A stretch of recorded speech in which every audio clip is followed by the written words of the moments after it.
Napakabuti po ng Panginoon na muli po ay binigyan niya tayo ng pagkakataong magkatipon-tipon upang sumamba, sama-sama na sumamba, umawit.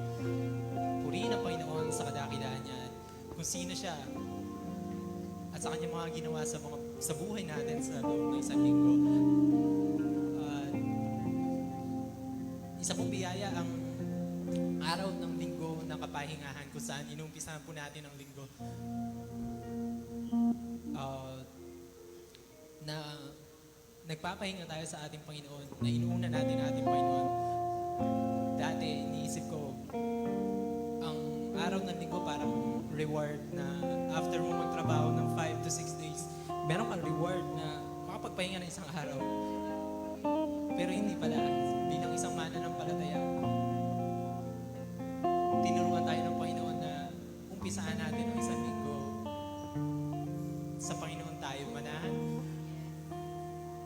Sa Kanya tayo humanap ng kapahingahan at kalakasan sa buong linggo nga harapan natin. At isa pong kagalakan na magkasama-sama tayo at makita natin ang bawat isa na sama tayong umawit at i-declare yung kabutihan ng Panginoon sa buhay natin. At narito po ang mga nag-lead sa atin to worship the Lord, to declare His goodness sa kabutihan niya po sa bawat isa. Tayo po'y manalangin. Ama, salamat Panginoon sa buhay. Ikaw ay tunay na dakila, ikaw ang Diyos na buhay. Ikaw ang Diyos na hindi nagbabago kahapon, ngayon at bukas. Panginoon, salamat sa kaligtasan. Salamat sa pag-ibig mo sa amin. Kaya kami naririto, Panginoon, malaya ng mga pagpuri sa iyo. Binigyan mo kami, Panginoon, ng bagong buhay, bagong spirito, bagong puso, Panginoon, na kung saan ikaw ang aming hinahanap. Ikaw, Panginoon, ang aming kagalakan. Ang buhay namin, Panginoon, walang kabuluhan kung hindi mo ito gagamitin para sa iyong kalwalhatian. Kaya naman, Panginoon, kami masayang aawit. Punong-puno kami ng kagalakan. Nasasamba sa iyo. Ikaw, Panginoon, ang maitaas sa aming kalagitnaan. Ikaw ang mapapurihan. As we sing together, ikaw ang Diyos, Panginoon, na aming sasambahin at pupurihin. Marami pong salamat, Panginoon, sa araw na ito. Isa pong biyaya para sa amin. Isa pong pribilehiyo na kami sumamba, magpuri sa iyo. At katagpuin mo po kami, bawat isa sa amin. Patin mo, Panginoon, ang kalagayan ng bawat isa. Ano man ang sitwasyon, ano man pinagdadaanan, ngunit kailanman, Panginoon, hindi mo pinabayaan ang anak mo. Tapat ka sa iyong salita. At yun, Panginoon, ang pag-asa namin. Ikaw, Panginoon, ang aming matibay na tanggulan. Sa lahat ng panahon, ikaw ang Diyos na hindi nagbabago. Salamat, Panginoon, sa araw na ito, sa biyaya mo sa amin. Turuan mo kami at patuloy mo kami turuan, Panginoon, baguhin ayon sa kalooban mo. Kaya naman, Panginoon, sa aming gagawin sa buong araw na ito, ikaw, Panginoon, maitaas at madakila at ang iyong anak, si Jesus. Jesus name we pray. Amen. Amen. Ayan. Magandang umaga po sa ating lahat. Ayan po. So, ang gusto ko po ngayon ay papurihan natin ang Panginoon at let us lay down our burdens, our sorrows. Lahat po ng mga problema natin, ibigay lang natin kay Lord, ialay natin sa Kanya dahil siya po ang gagabay sa atin at siyang bahala sa atin. Amen po ba? Amen. Papurihin po natin ang ating Panginoon.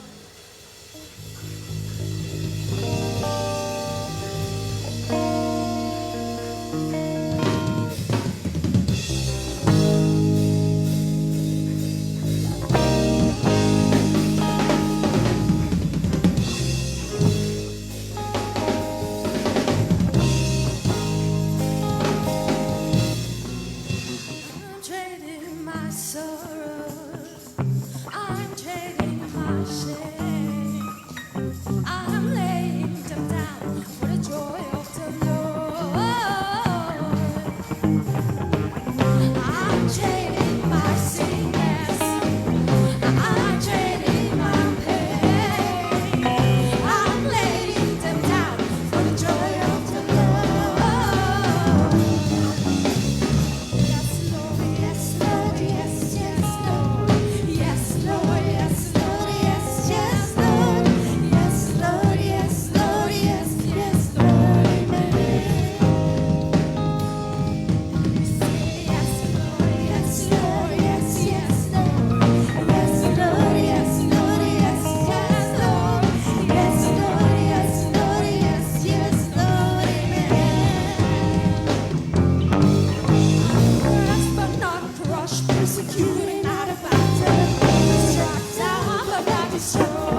So Lord God, surrender it all to you, our problems, our fears, oh Lord God.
Without you, we are nothing, oh Lord God. That's why we surrender it all to you. Come on, church, let's sing.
Lord, have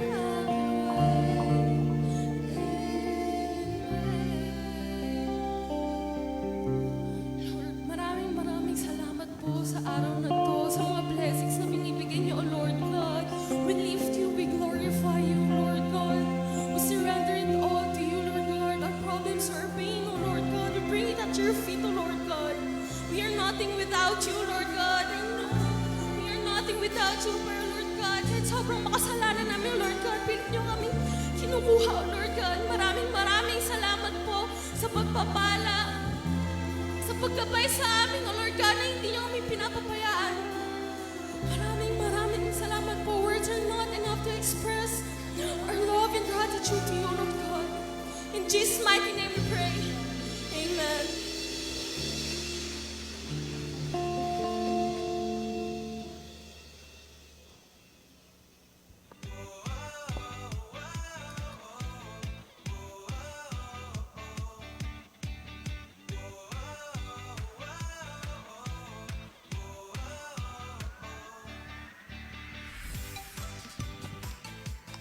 Praise God.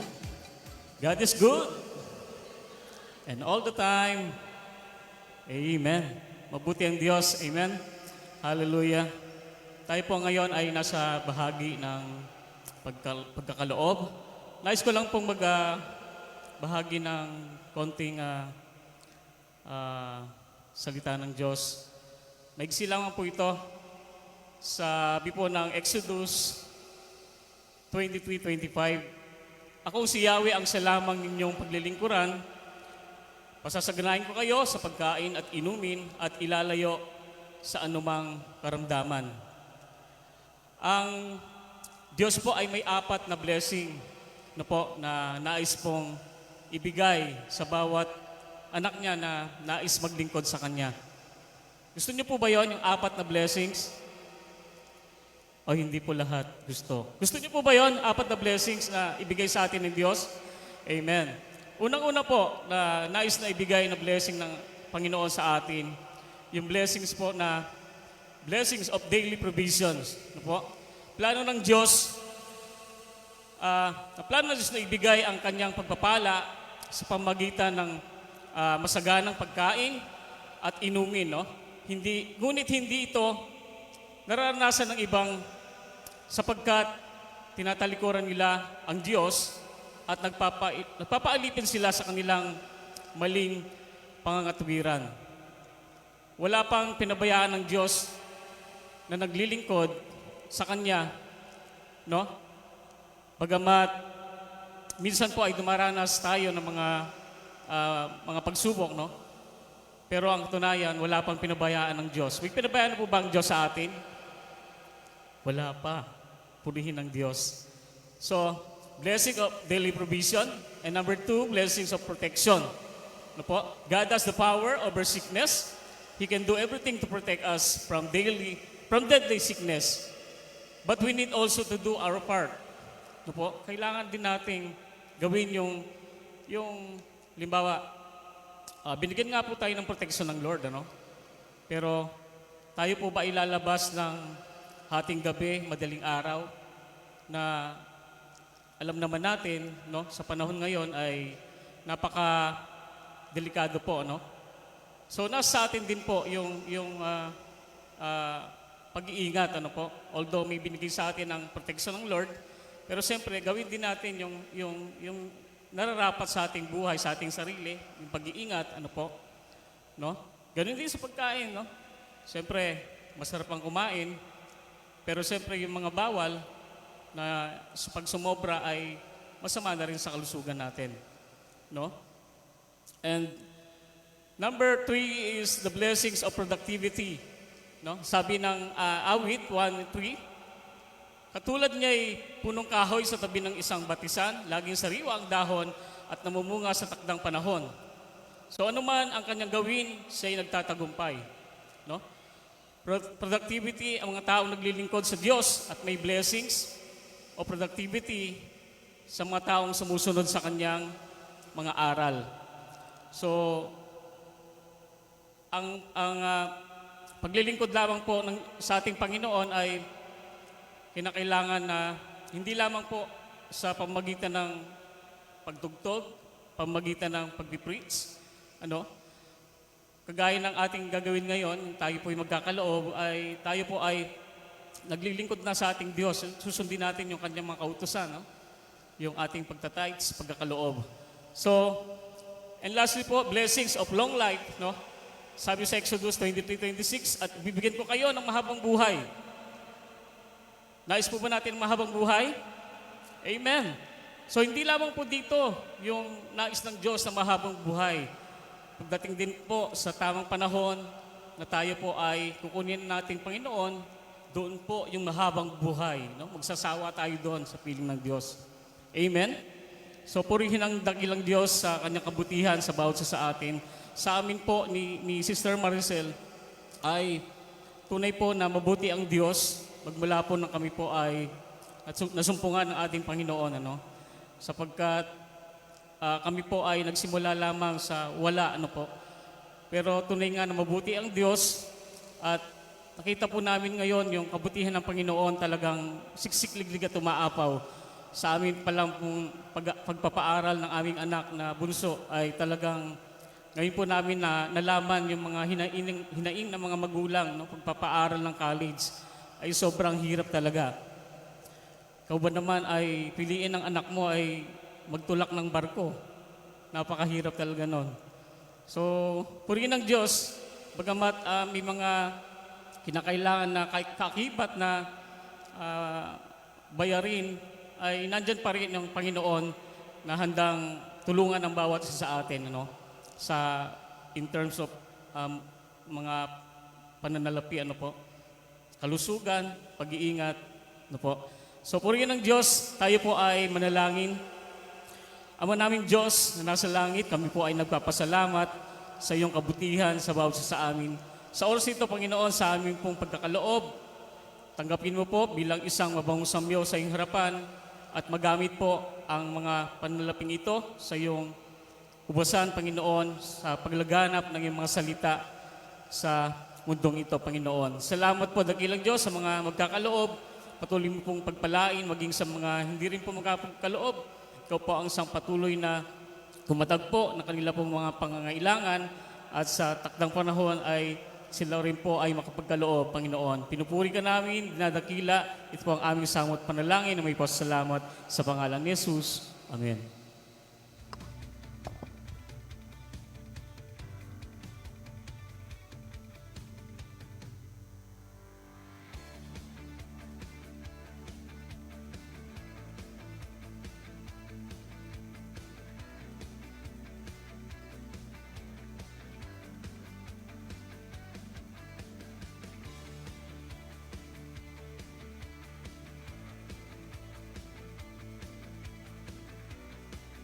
Ayan, magandang umaga po, church, at sa ating mga online viewers po na nasa kanilang mga bahay. May few announcement lang po tayo for today.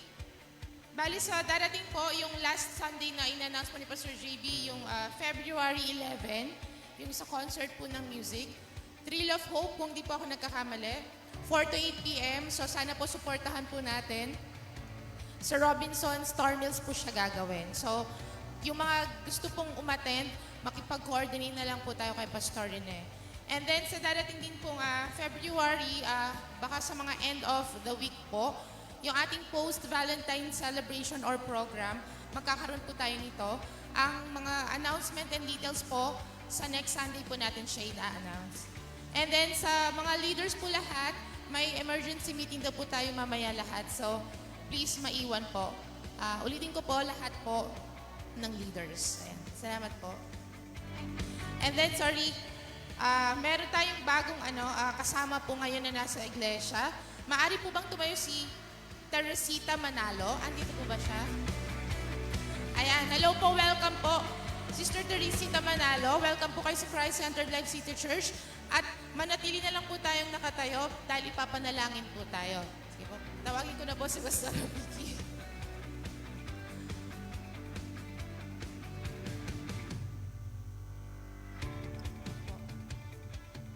Panginoon, amin pong patuloy na itinataas sa inyo ang bagong kapatid na nakasama po namin, Sister Teresita. Dalangin po namin na ito'y hindi lamang una, kundi panimula ng kanyang pagtatalaga ng kanyang buhay para sa iyo, Panginoon. Salamat sa pagkakataon na nakasama po namin siya sa mga oras na ito. Pagpalain niyo po ang buhay ng aming mga kapatid at sa oras din ito, Panginoon, habang amin din pong pagbubulay-bulayan ang mga salita mo, amin dinadalangin na samahan niyo po ang bawat isa upang lubos po naming maunawaan ang mga naisin mong ma-accomplish pa sa buhay ng bawat isa. Sa pangalan po ni Jesus, Amen. Inaniyahan ko na rin po ang lahat na tumayo sa pagbasa mula po sa Lucas chapter 19 verses 1 to 10. So, habang tayo po ay mga nakatayo, ito po ang pinapahayag ng salita ng Diyos mula po sa Lucas. At nang dumating si Jesus sa dakong yaon, ay siya'y tumingala. Ay, wait po. At siya'y pumasok at nagdaan sa Jericho. At narito isang lalaki na tinatawag na pangalang Sakeo. At siya'y isang puno ng mga maniningil ng buwis at siya'y mayaman. At pinagpipilitan niyang makita si Jesus kung sino kaya siya. At hindi mangyari dahil sa maraming tao sapagkat siya ay panda. At tumakbo siya sa unahan at umakyat sa isang punong kahoy ng sikomoro upang makita siya sapagkat siya ay magdaraan sa daang yaon. At nang dumating si Jesus sa dakong yaon ay siya ay tumingala at sinabi sa kanya, Sakeo, magmadali ka at bumaba ka sapagkat ngayon kinakailangan ako'y tumuloy sa bahay mo. At siya'y nagmadali at bumaba at tinanggap siyang may tuwa. At nang makita nila ito, ay nagbulong-bulungan silang lahat na nangagsasabi. Siya'y pumasok na nanunuluyan sa isang taong makasalanan. At si Sakeo nagtindig at sinabi sa Panginoon, narito, Panginoon, ang kalahati ng aking mga pag-aari ibinibigay ko na sa mga dukha, at kung sakalit nakasingil akong may daya sa kaninumang tao, ay isasauli ko ng makaapat. At sinabi sa kanya ni Jesus, dumating sa bahay na ito ngayon ang pagkaligtas, sapagkat siya'y anak din naman ni Abraham, sapagkat ang anak ng tao ay naparito upang hanapin at iligtas ang nawala. Purihin po ang pagkabasa ng salita ng Diyos. Maaari na po kayong makaupo. So, magandang umaga po sa bawat isa. Happy New Year po. Siguro po ay parang medyo ang iba ay hindi pa masyadong nakaka-adjust sa paglipas po ng bagong taon at damang-dama pa rin natin yung lamig. At higit po doon ay talagang na-enjoy po natin yung masaganang pagpapala ng Diyos sa ating buhay. Naranasan niyo po ba ang masaganang pagpapala ng Diyos sa inyong mga buhay? So, alam po ninyo, napakabuti ng Panginoon. Sa simula't simula, hindi po siya nagkulang. At kahit minsan, alam ko po na hindi po kayo kinapos sa inyong mga buhay. Tama po ba? Okay. So, ganun po kabuti ang Panginoon. So, dito po sa binasa natin sa Lucas chapter 19, ay pinamagatan ko pong itong Seek and Save the Lost. So, ito pong Seek and Save the Lost na ito po yung pangunahing statement po sa Lucas chapter 19, verse 10, na ang Panginoon mismo ang nagpahayag nito. Ang tanging layunin po niya na pumarito sa mundong ito mula sa langit ay hanapin at iligtas ang mga nawawala. At sa katotohanan, sabi din po sa Lucas chapter 15, meron pong mga parable po doon. Mga parable ng the lost coin, tapos the lost son, and the lost sheep. So ito po yung istorya ng mga bagay, tao na mga nawawala. At nung dumating ang panahon na sila ay nasumpungan ng shepherd and even ng tatay at nung babae na pilit na hinahanap yung lost coin na ito, nung ito'y kanilang mga nasumpungan, labis po yung kagalakan nila sapagkat ito yung pagkakataon na nakita na nila yung mga hinahanap nilang ito. And even po doon sa kwento po o doon sa parable ng the lost sheep, ay sabi po nung shepherd doon, kailangan hanapin yung nawawalang isa, samantalang yung 99 ay ligtas na sila.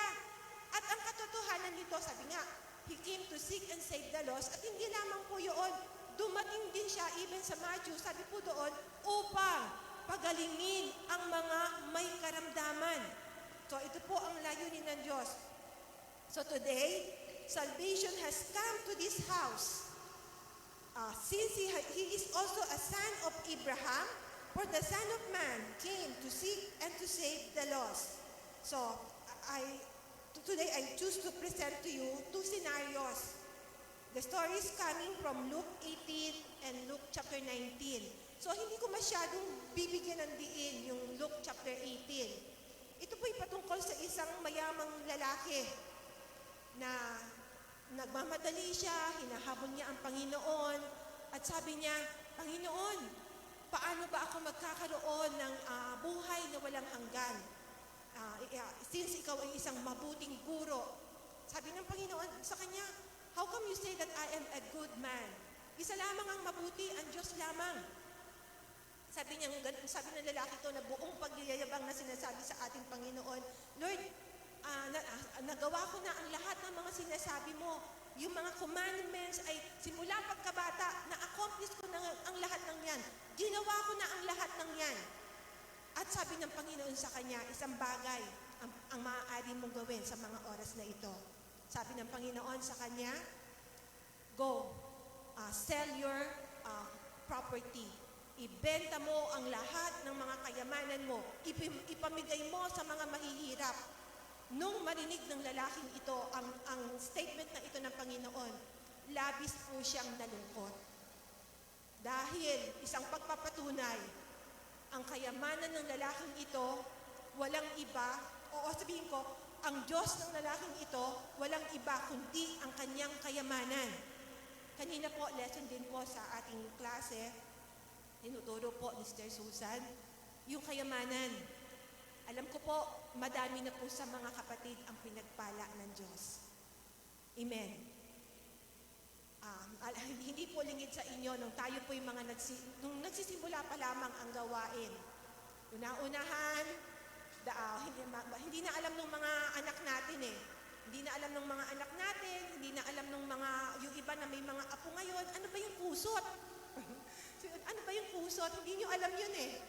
Alam po ninyo, yung kusot, ito po yung maliliit na parang ibla ng kahoy na pinagtanggalan ng mga doon sa woodcraft na kung saan yung parang aanuhin siya. Ilalagay sa lata, tapos may bote, tapos yun po yung sisiksikin para yun po yung pinakakalan. Maaari bang makita yung mga kamay na nakaranas ng paggamit po ng mga kalan na kusot? Ba, ang dami Yung mga mayayaman na nakita ko, hindi nagtaas ng kamay. So, ganun po kabuti ang Panginoon. Di ho ba? Nagsimula tayo sa kusot, agaw-agawan pa, una-unahan pa yung mga kapatiran, at nagkikita-kita doon po yun eh. Bago po dumating ng Vista Mall, doon po yung pinupuntahan po namin na kung saan may mga kusot. So, sorry po dun sa iba na hindi nakaranas ng kusot. Pero somehow, nakita ninyo kung ano pala yung kusot. Yung pala yung noong mga panahon na talagang nasa humble beginning po yung mga kapatid, parang halos sapat-sapat lang yung mga pangangailangan. Ito lang yung kaya pa namin sa mga panahon na yon. Ito, pinagsisikapan namin na maitawid yung aming mga buhay. So, yun po, no? So, yun nga, yung kayamanan. Hindi masama ang kayamanan. At nais ng Diyos na pasaganain, ma-enjoy natin yung kayamanan na ito, yung katotohanan po, yung pagiging steward, ay ma-realize lang natin, maunawaan lang natin na, kaya pala ako pinapayaman ng Diyos, hindi para lang magkamal ng napakaraming kayamanan, hindi para i-hoard yung mga kayamanan ito. Yun nga, in line po dun sa lesson kanina, naitanong din po ng aming teacher, bakit yung mga yayaman hindi nakakatulog? Kasi natatakot sila baka mawala yung kayamanan nila. Natatakot sila baka nakawin yung kayamanan nila. Meron mag-interest sa mga kayamanan ito at kuhanin, angkinin ang mga kayamanan ito. Dahil sa isang katotohanan, kapag ang kayamanan ng tao ang dinudiyos nila, kailanman, hindi sila magkakaroon ng tunay na kapayapaan sa buhay nila. At kailanman, hindi sila magkakaroon ng kapanatagan at tanging takot ang iiraw sa kanila. Sapagkat lagi iisipin nila, ano kayang balak ng mga taong ito? Ano kaya ang balak ng mga taong pumupunta sa bahay namin? So, yun lamang. So, along the way, Jesus encountered all kinds of people, all kinds of sinners. Sa lahat ng daan, iba't ibang uri ng tao, mga makasalanan, ang natunghayan, kinatagpo ng Panginoon, mga makasalanan, mga prostitutes, mga magnanakaw, mga extortionists, lahat ng klase ng tao na encounter ng Panginoon. So He met them in many places. Sometimes He met them along the seashore. So, di ho ba nung tinatawag ng Panginoon yung kanyang mga alagad? Nandun po sila at inihahagis yung kanilang mga lambat at ang iba ay kinukumpuni naman. So, along the seashore, others at the dinner table. So, meron naman pagkakataon, ang Panginoon ay naroon sa mga hapag at natunghayan ng mga scribes, mga Pharisees, kumakain siya kasama ng mga sinners, mga tax collectors. Kaya may pagkakataon, inaccuse ang ating Panginoon. Sabi ng mga taong ito, ng mga Pharisees, mga scribes, and even the Jewish people, accuse them of being a friend of unrepentant tax collectors, sinners, and sinners. However, Jesus Jesus denies it along with the accusation that he is a glutton and a drunkard. Mahilig uminom, matahaw. Yun ang accusation sa kanya ng mga Jews, ng mga scribes, and even ng mga scribes. Yun po ay sa Matthew chapter 11, verse 18 to 19, and then Luke chapter 7, verse 34. So, others at the dinner table, others at the synagogue. Here he meets up a tree, a man named Zacchaeus. Si Zacchaeus po ay sinabi po dun sa binasa natin kanina that he was a tax collector or chief. Mataas ang kanyang katungkulan, being chief tax collector, and he was very rich. Sobrang mayaman. Wealthy. Napakayaman po ni Zacchaeus. Now, why Jewish people do not like tax collectors? Ito po yung mga kadahilanan. Bakit ayaw po nilang nakikimingle, nakakasama, nakikipagdaog palad sa mga ganitong klase ng tao? Even on time ng ating Panginoon, iniiwasan po nila ang ganitong klase ng mga tao. Unang-una, dishonest sila. And then, under po, nung number 1, di ko na lang po inilagay po dyan, they were extortionists. Ano pong ibig sabihin ng extortionist? Extortionist, obtain something through force or violence. Kinakailangan mapasa kanya ang isang bagay by any means. It's either by force, talagang pipilitin mo, pepwersahin mo, or sa isang violenting kaparaanan.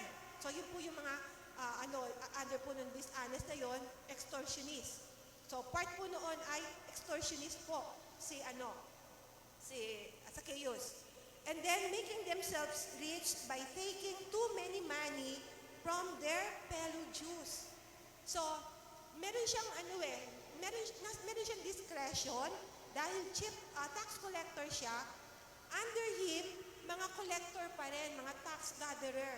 So mataas ang kanyang katungkulan, kaya meron siyang, nasa discretion niya, kung i-overprice niya, yung mga pamamaraan ng mga pagtatax, kasi siyempre noong mga panahon na yon, hindi pa naman katulad natin na napaka-high-tech, yung simple lang yung mga kaparaanan nila.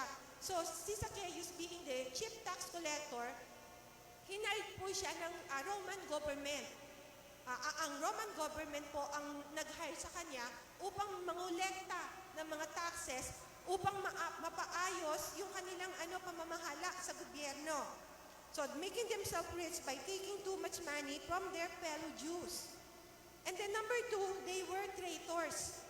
Bakit naging traitors? Kasi mas pinapuran po ng taong ito yung mga government officials, yung under sila ng Roman regime.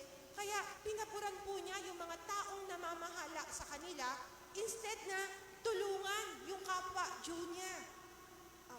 Dahil po siya isang traitors, they were working for the Romans. And then number 3, they were sinners. Sinners, at ang mga bagay na napapaloob dito, dahil sila po ay ibinilang na dishonest, traitors, and sinners, ang mga mga tax gatherers, mga tax collectors, ang tawag din po sa kanila ay publicans. If you still remember, I think in Luke chapter 18, 17 or 18, meron po doong dalawang nagkwento ang Panginoon through parable. Di ho ba may dalawang lalaki pumasok sila sa templo? Yung isa, Pharisee siya, katulad po ni Saul, isang Pariseo. Pareho po silang nanalangin. Yung Pariseo, nanalangin siya. Tapos nagmamalaki siya sa kanyang sarili. Sabi niya, Panginoon, salamat, hindi ako katulad ng ibang tao dyan sa tabi-tabi. Tapos sabay, parang tinuturo niya yung isang lalaki na nandun sa sulok, nananalangin din. So, sa ganun kayabang yung panalangin ng Pariseyong ito. Sabi niya, Panginoon, salamat. Hindi ako katulad ng mga magnanakaw, hindi ako katulad ng mga publicans, ng mga tax collectors, etc.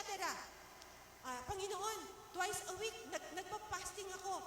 And all the more, sabi niya, Panginoon, lahat ng kinikita ko, 10% nun, ibinibigay ko sa synagogue, sa temple. Tapos on the other side, yung isang lalaki na halos hindi makatingin sa langit, ito nga po yung isang publican. At yung mga publican nga po, ay sila din po yung mga tinatawag na mga tax gatherer. So itong isang publikanong ito, halos hindi makatingin sa itaas ng langit at kinakabog ang kanyang dibdib. Sabi niya, Panginoon, mahabag po kayo sa akin. Ako'y isang makasalanan. So yun po yung panalangin ng publican, ng tax collector. At sabi ng Panginoon, ito po yung isang parable.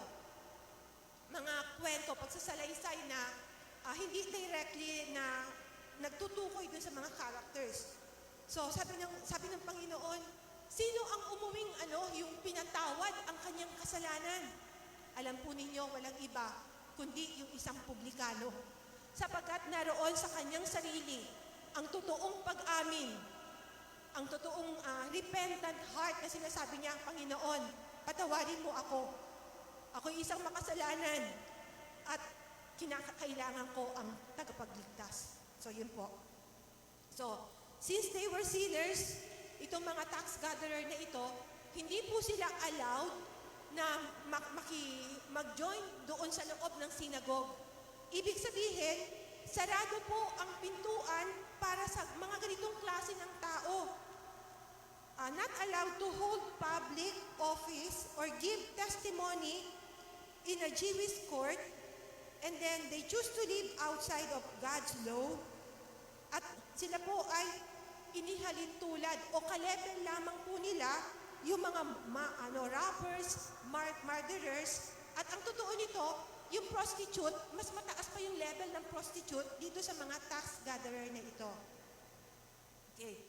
So, not allowed to hold public office or give testimony in a Jewish court, choose to live outside of God's law. Robbers, murderers, and tax gatherers were all classified together. Pare-pareho lang sila ng level. Robbers, murderers, and tax gatherers. Now, I'm going to go to my point number 1. Zacchaeus looking for Jesus. Okay.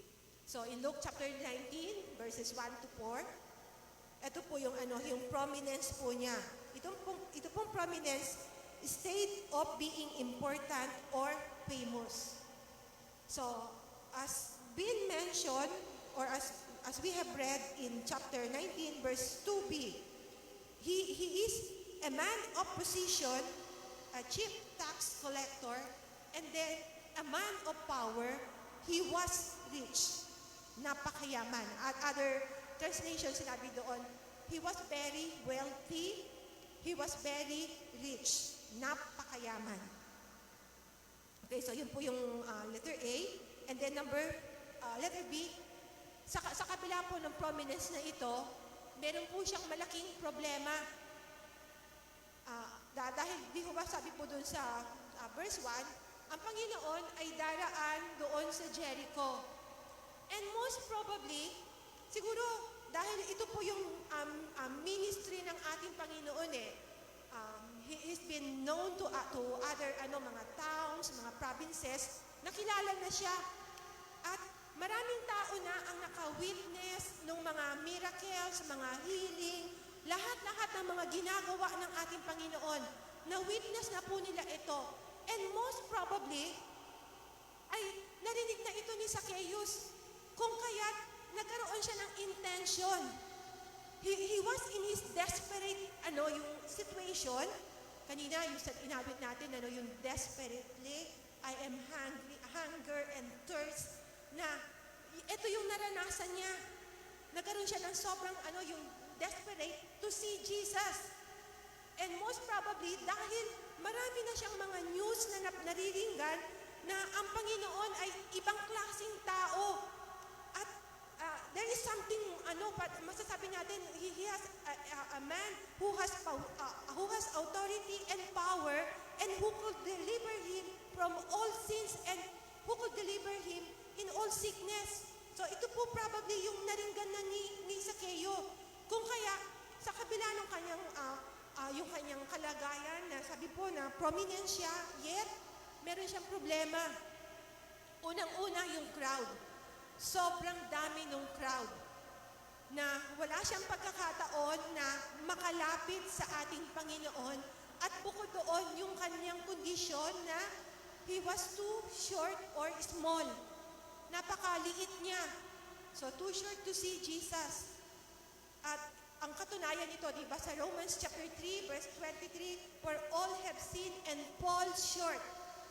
Ang lahat ay makasalanan at hindi nakaabot doon sa pamantayan ng ating Panginoon.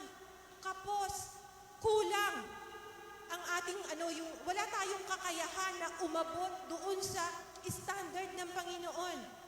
So, we fall short of God's glory and we are too short to see Him.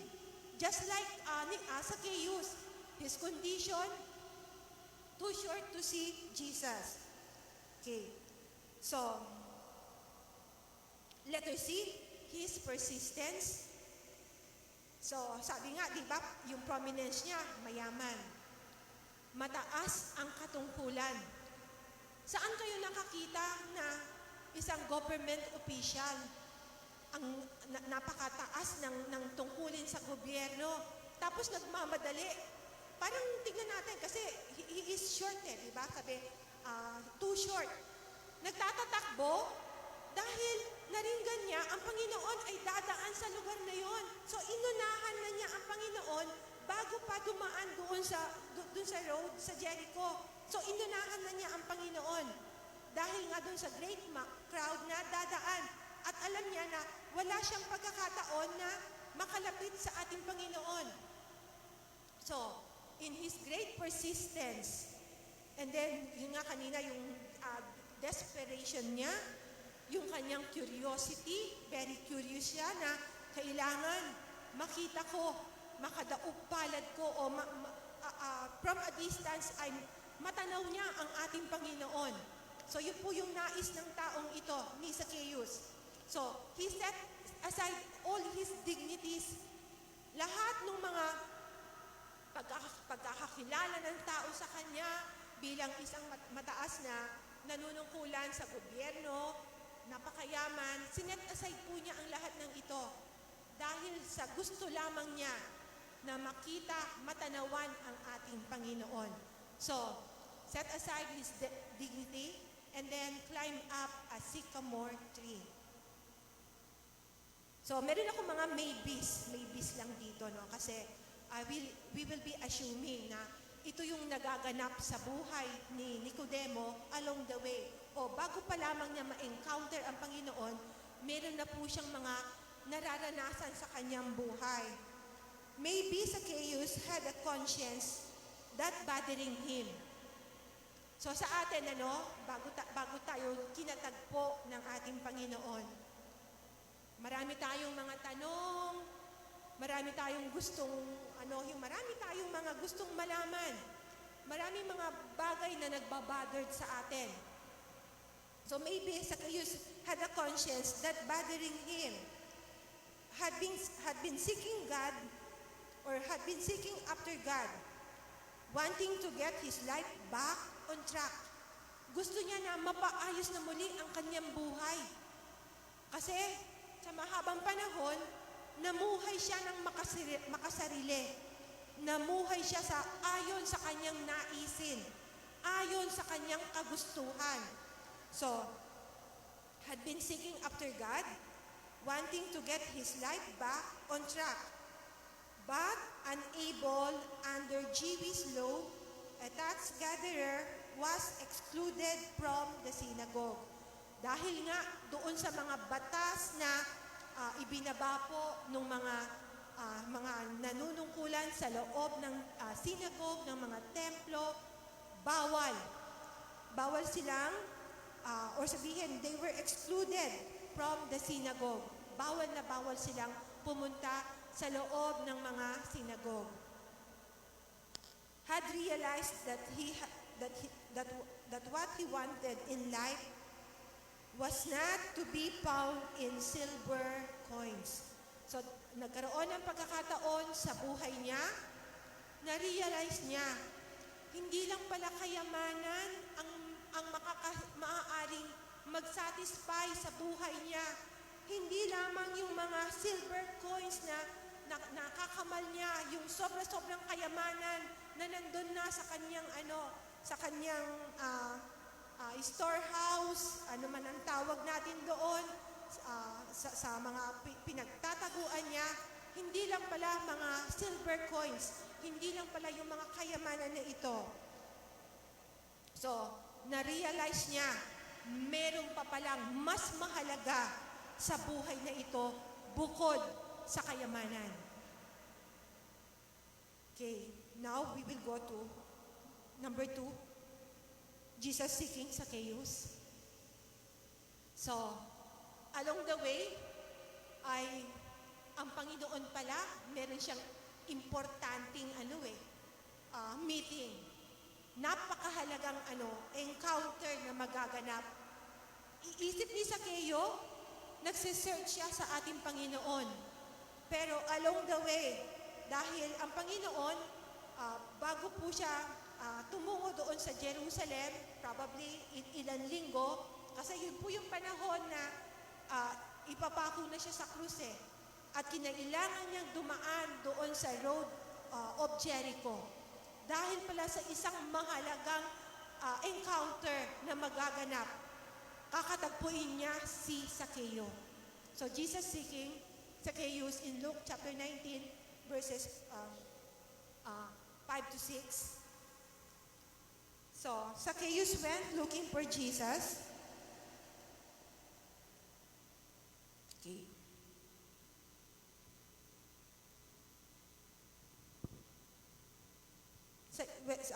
But he did not realize that Jesus was looking for him. So to his delight and surprise, Jesus called him down by name and invited himself to dinner. So saan kayo nakakita, no? Ang Panginoon, inaya niya, parang siya yung naging host nung tahanan ni Zacchaeus Zacchaeus, di ba? Ang tutuusin, dapat si Zacchaeus ang host kasi bahay niya yun In-invite niya si Zacchaeus sa tahanan nito.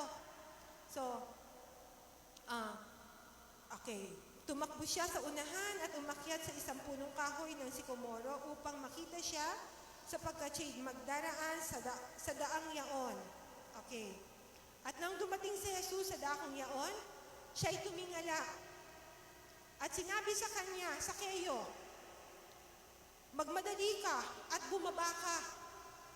Sapagkat ngayon, kinakailangan ako'y tumuloy sa bahay mo.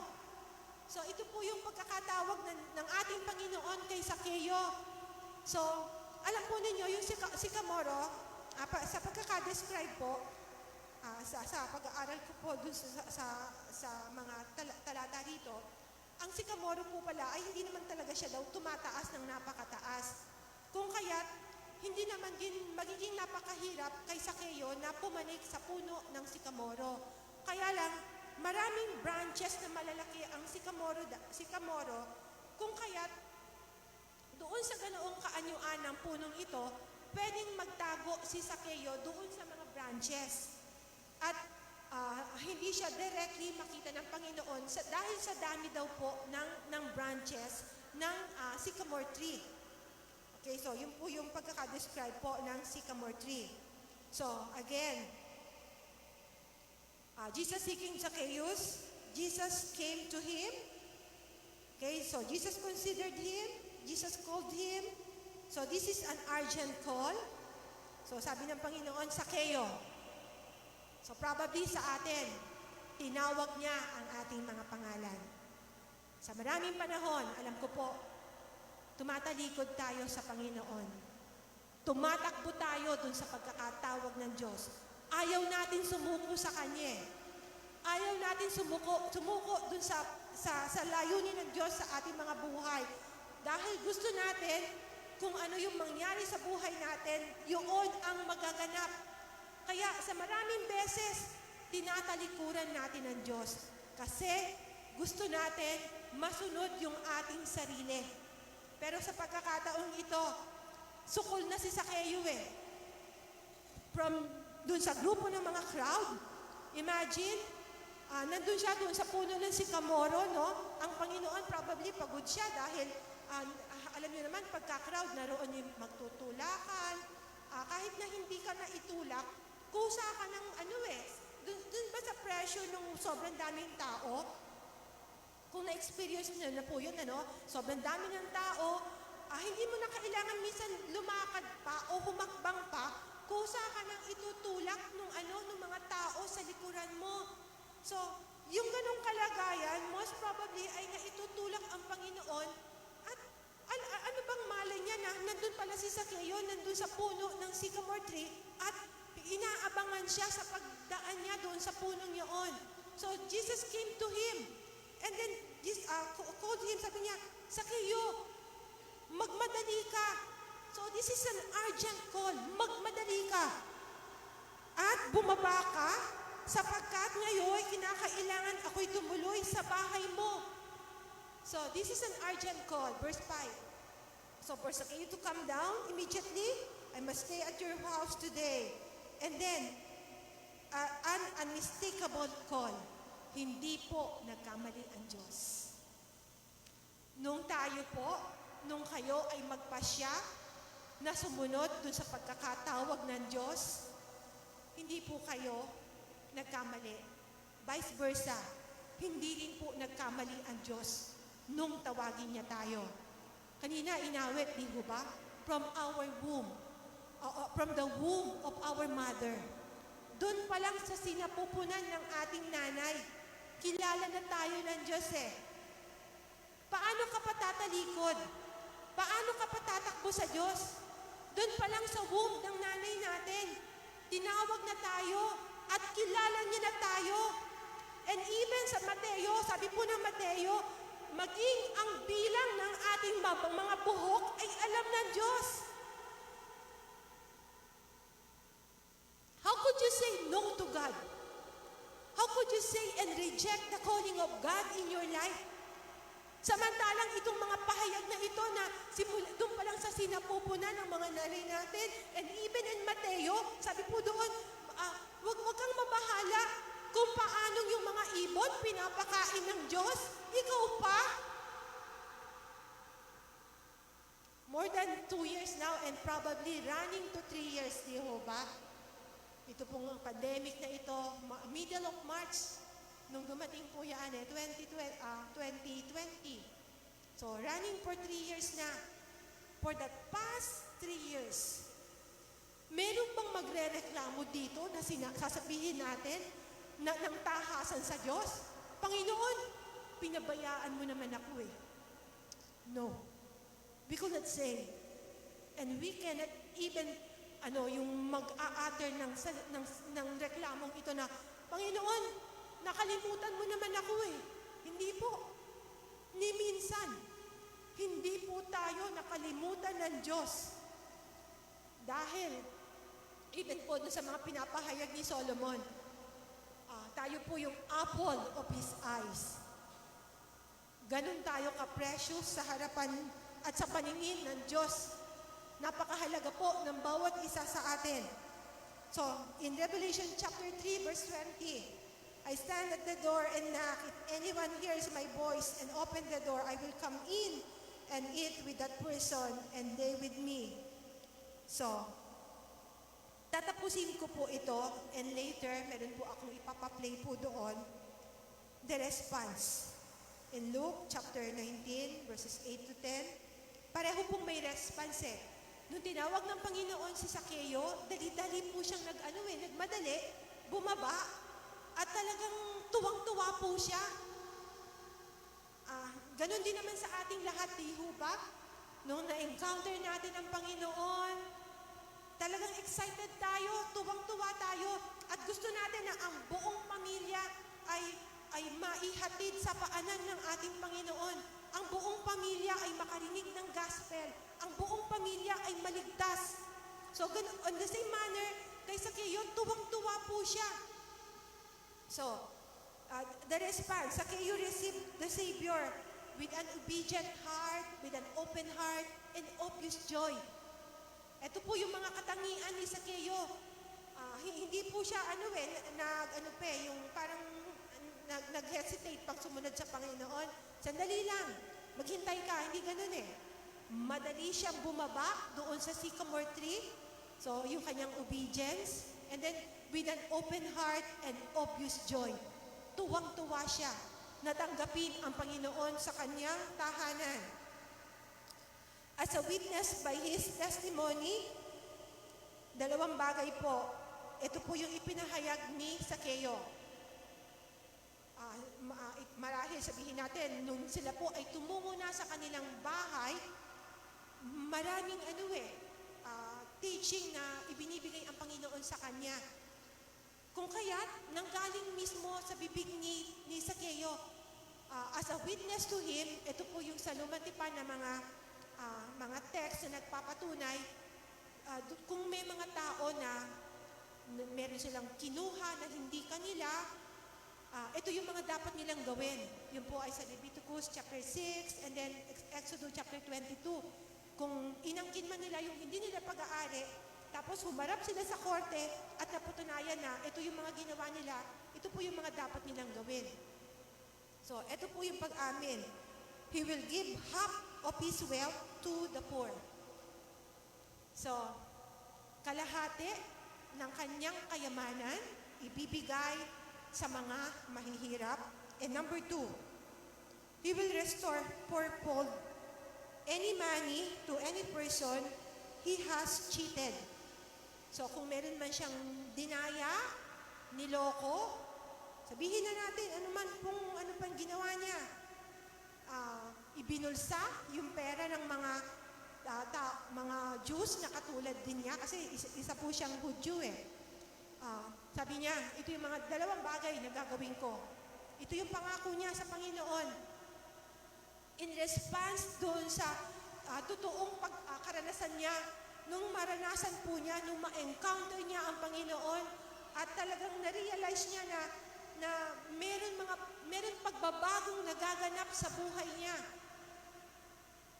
He promised to our Lord, sabi niya, half of my wealth, ibabalik ko, ibibigay ko sa mga mahihirap.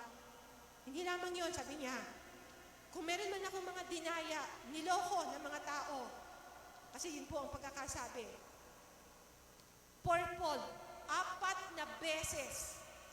Let's say, sa panahon natin ngayon, kunyari, 5,000. So, ang fourfold noon ay 20. So, sa tingin ninyo, kapag ginawa kaya ito ni Zaccheo, maghihirap kaya siya? Kasi kanina, yung lalaking mayaman, di ba? Buong pagmamalaki na, sabi niya, Panginoon, sinunod ko ng lahat yung kautusan eh. Simula pagkabata pa lang, devoted na ako. Yung commandments, nasunod ko na ang lahat ng yan. At sabi ng Panginoon sa kanya, Go, sell your property. Nung marinig niya, so napayuko siya at dahan-dahan tumalikod siya. Nalungkot siya dahil hindi niya kayang isuko ang kanyang kayamanan. Dahil ang katunayan, ang tunay na Panginoon sa kanyang buhay, walang iba kundi ang kanyang kayamanan. And even in Matthew, sabi po, you cannot serve God and money. Kailanman, hindi tayo pwedeng makapaglingkod sa dalawang Diyos. Pera at Diyos. Isa lang ang pipiliin natin. Kanino tayo maglilingkod? Sa pera o sa Diyos? So nasa atin po ang mga pagpapasya. Hinahayaan ng Diyos na magtiwala lang tayo sa Kanya. Not until na we realize na tayo po'y mga steward lamang ng Diyos. Pinagkatiwalaan lang tayo ng Diyos. Mananatili tayong katulad nung isang lalaki na mayaman. Marirealize natin na pinagpagurang ko yan eh. Kung di sa aking katalinuhan, kundi sa aking kakayahan, sa tinapos ko, etc. Hindi naman ako makakarating sa ganung kalagayan eh.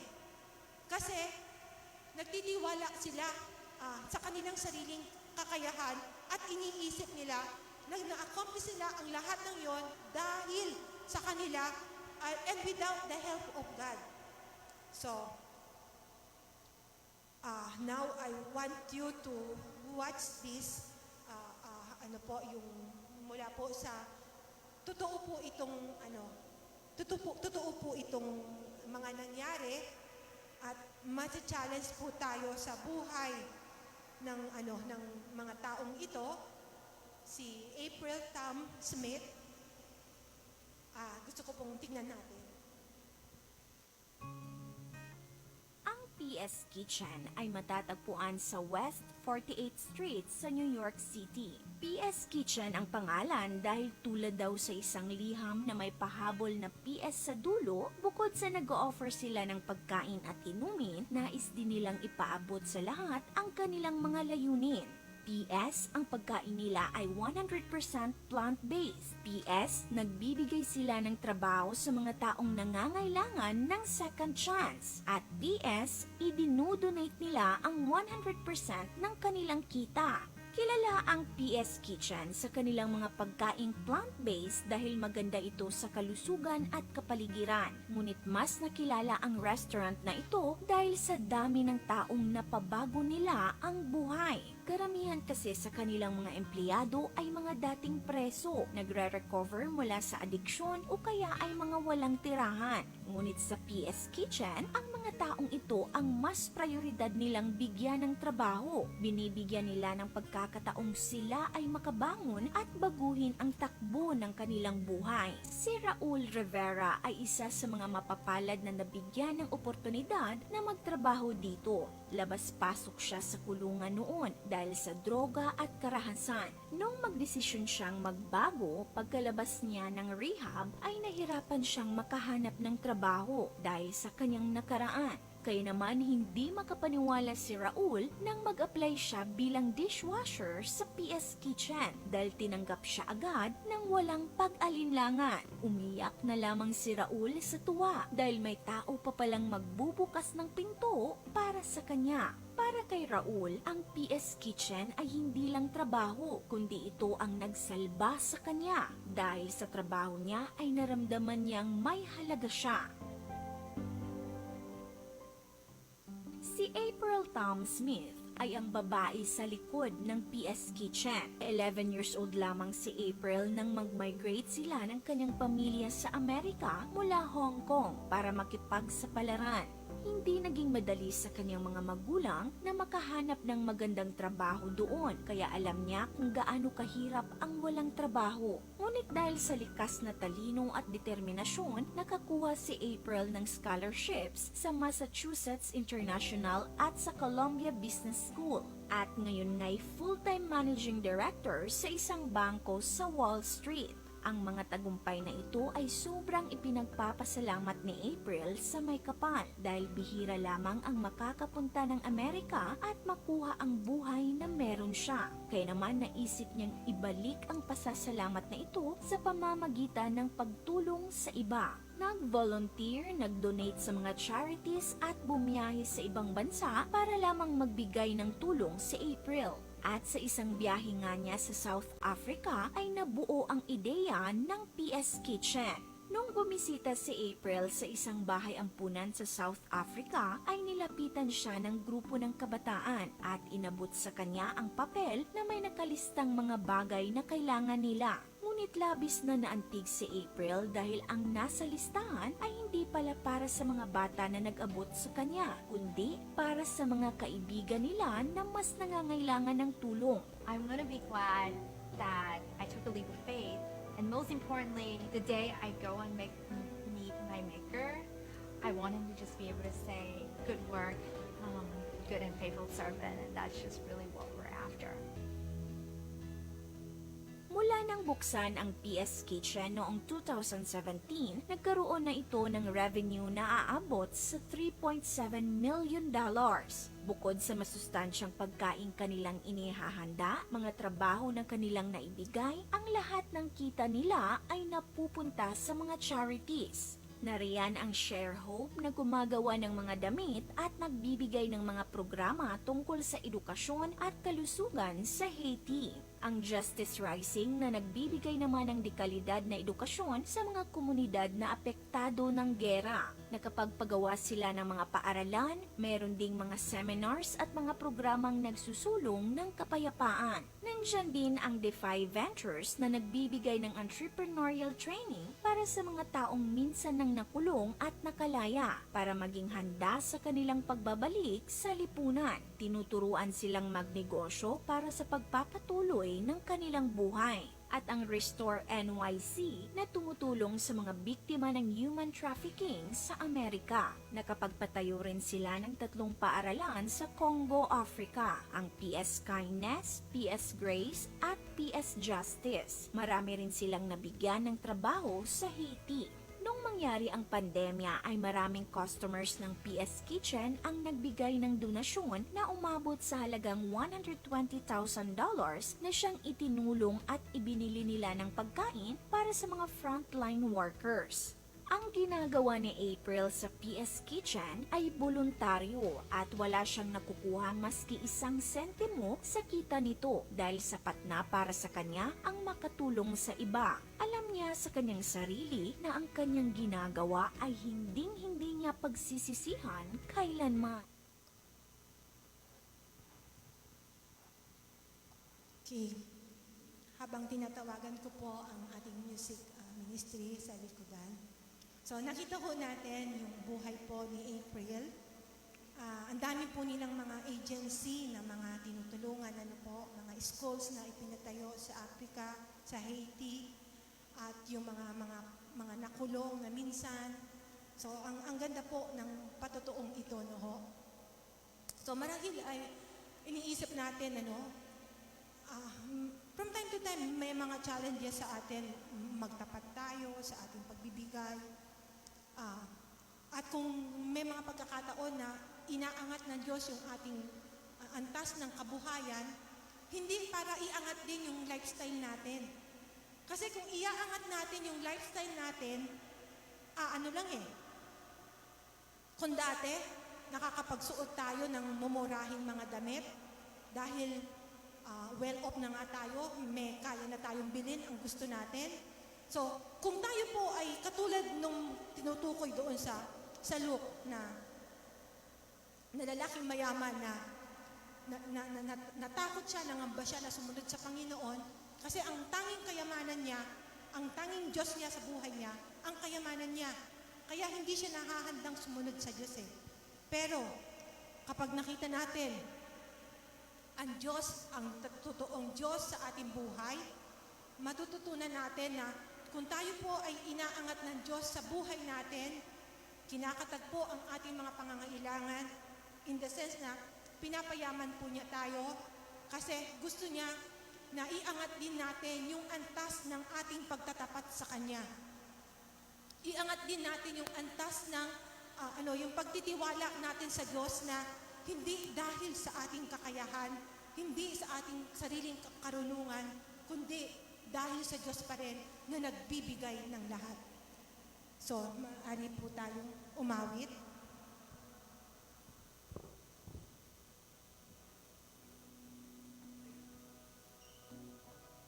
Lahat po tayo tumayo. Let us celebrate the perfect love of God for us. Amen.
Lubos po kami sa aming mga kasalanan. And Lord, nagpapasalamat po kami sa katubusan ng mga kasalanan namin. Sapagkat maaari kaming humarap sa iyong trono ng biyaya. At salamat, Panginoon, sapagkat tinawag mo po kami sa iyong kaharian. Upang kami, Panginoon, ay maglingkod ng buong katapatan, ng buong puso, ng buong kakayahan po namin. Lord, katulad po ng mga opportunity na ibinibigay mo sa marami, makuha namin ang mga pagkakataong ito upang kami, Panginoon, ay patuloy na maglingkod, magtapat sa inyo, magsuko ng aming mga buhay para sa iyong gawain, para sa iyong kaharian, Panginoon. As you have said, Lord, sa Zacchaeus, yung kaligtasan ay dumating sa kanyang tahanan. The same with us, Lord, ang kaligtasan ay inihatid mo sa tahanan ng iyong mga anak. At nais mo, Panginoon, ang bawat isa, Lord, ay maging daan upang ang mabuting balita ay maiparating sa lahat ng dako ng aming paligid, Panginoon, ng aming probinsya, ng aming bansa, Panginoon, at sa buong mundo. Maraming salamat, Panginoon. Amin pong idinadalangin ang bawat isa. Hinihiling po namin, Panginoon Diyos, na ingatan niyo po ang iyong mga anak. Subaybayan niyo po ang buhay ng mga anak mo na buong pusong nagtatapat at patuloy na umaasa sa inyo. Panginoon, marami po silang naisin at hinihiling po namin na sapagkat naroon yung pagtitiwala at alam mo, Panginoon, ang desire ng kanilang mga puso, kung kaya't inilalapit po namin ito sa inyo. At humihiling po kami, Panginoon Diyos, ng patnubay mo, ng gabay, ng pagliligtas mo, ng kapangyarihan mo ang patuloy na sumaamin. Maraming salamat, Dakilang Diyos. Pagpalain niyo po ng masagana ang iyong mga anak. Bigyan niyo po ng karunungan, lalo-lalo na po na pinagkatiwalaan mo po ng kanilang mga hanap buhay, ng mga negosyo, at mga pumapasok sa kanilang mga opisina. Amin pong tinatalangin na susubaybayan niyo po ang bawat isa. I-bless mo po ang kanilang mga negosyo ayon sa kanilang mga pagtatapat sa inyo, Panginoon. Huwag niyo po silang pagkukulangin. Katagpuin niyo po ang kanilang mga pangangailangan. Panginoon, sa mga kabataan po namin, even sa mga bata, mga high school, mga college na pumapasok sa paaralan, dumadalangin po kami, Panginoon. Alam po namin na sila, Panginoon, ay makakatapos ng kanilang mga pag-aaral sapagkat sila ay mga nagtapat sa inyo. Salamat, Panginoon, sa mga salita mo. Salamat sa mga pangako mo na aming panghahawakan. Salamat sa kaligtasan. Salamat sa buhay na walang hanggan. Salamat, Panginoon, sapagkat inako mo ang aming mga lugar. Kaya dakilang Diyos, amin na pong dinadalangin at pinapaubaya at nang may pagtitiwala ang lahat sa inyo sapagkat hawak mo ang buhay ng bawat isa. Ikaw ang may kontrol ng lahat ng nangyayari sa buong mundo. Panginoon, maraming salamat. Ito po ang aming panalangin na may pag-asa at pagtitiwala